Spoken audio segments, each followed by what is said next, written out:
I'm not going to waste your time. I just want you to understand 3 key factors of orders on Uber Eats from the customer to the merchant to you as a driver, so we can ultimately answer the question, why aren't I getting orders on Uber Eats? Welcome to the channel. My name is Mike. On this channel, I help you with the gig economy, your side hustle, your full-time hustle, making money and creating multiple revenue streams. So if you are new here, consider subscribing. And make sure to check out my Amazon storefront linked down below so you can get the very best accessories for your own hustle. After doing some research and really reverse engineering the entire order process on Uber Eats, again, at the end of this video, now we'll be able to, at least in part, answer this question. I want you to understand really the 3 key factors of what's going on with an order.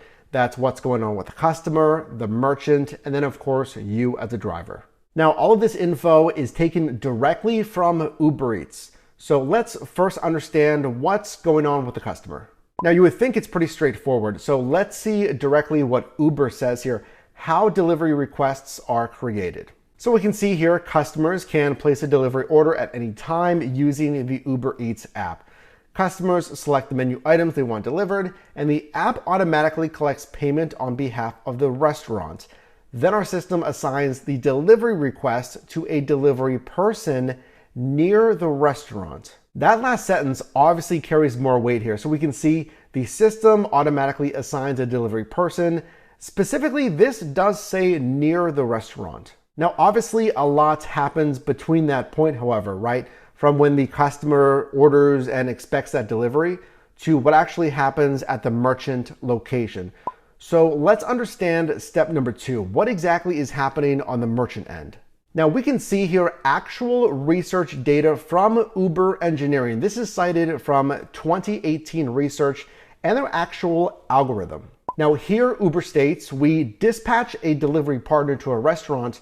We can use the detailed historic breakdown of trip states to ensure they arrive just when the food is ready. Now, again, this is specifically from 2018 research for Android users, Android devices specifically. But put simply, their algorithm is using actual location data, GPS data, movement data as well to really timeline the movement of a driver to the merchant to the customer. So this research continues. We refer to the data underlying each trip as a session, which begins when a user opens the Uber app.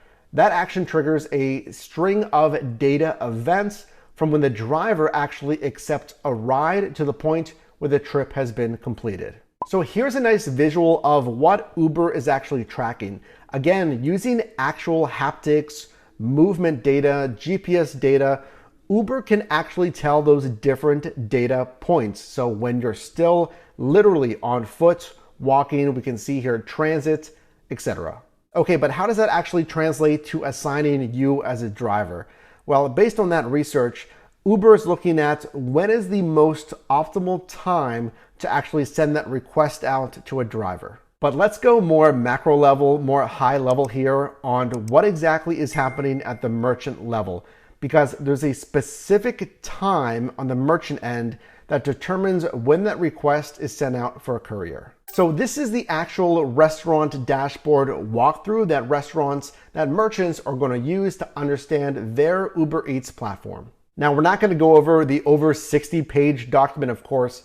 There's really just one thing I want you to pay attention to that I pulled out of this, and it has to do with prep time. Now, after that customer actually submits that order to the restaurant is going to accept that order, which is going to start their prep time. Now, you'll see in this dashboard walkthrough, and generally what Uber's communicating to the restaurant, there's going to be an average prep time for a restaurant.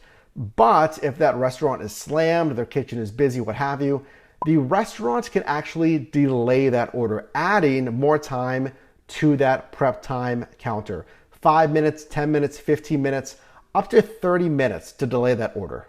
Now, here is the key takeaway for you, what I saw in this actual dashboard walkthrough. The magic number here for you as a driver is 7 minutes. Specifically from Uber in this merchant walkthrough, they state, keep in mind a pickup request will automatically be sent to a delivery partner when there are 7 minutes left on the clock. Once a request has been sent, you won't be able to update your prep time anymore. So what happens, because this will happen on the road when you're a driver, what happens if you actually arrive early to the restaurant? So looking at Uber's help page for merchants, we can see here what happens if the delivery partner arrived early. So Uber Eats uses an ever-improving algorithm to predict restaurant prep times. Remember, we mentioned these restaurants are going to develop an average prep time. But you can also manually update your restaurant's prep time to suit your preference. Remember, we talked about adding additional time. So when you arrive early to these restaurants, chances are the restaurant hasn't added to that expected prep time. Maybe they're just too busy here.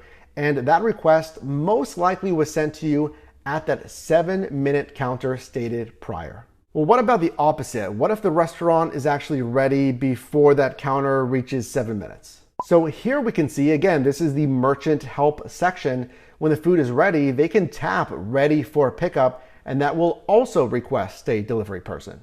Okay, so knowing that, how can we engineer this together to build a strategy for you to get more orders, or at least consistent orders on the Uber Eats platform? Okay, number one, in my opinion, if we know that these requests are being sent out either manually when that restaurant is actually ready or when that prep time reaches 7 minutes, let's think about who Uber Eats is going to send that request to. Well, if Uber Eats is sending out that request with 7 minutes left in the expected prep time, chances are they're going to fan out in the driver pool and send out those requests to drivers who are 7 minutes or less away from that restaurant. Because remember, if we go back to the customer support page and our page that said how delivery requests are created, we read that requests are sent to delivery persons that are near the restaurant.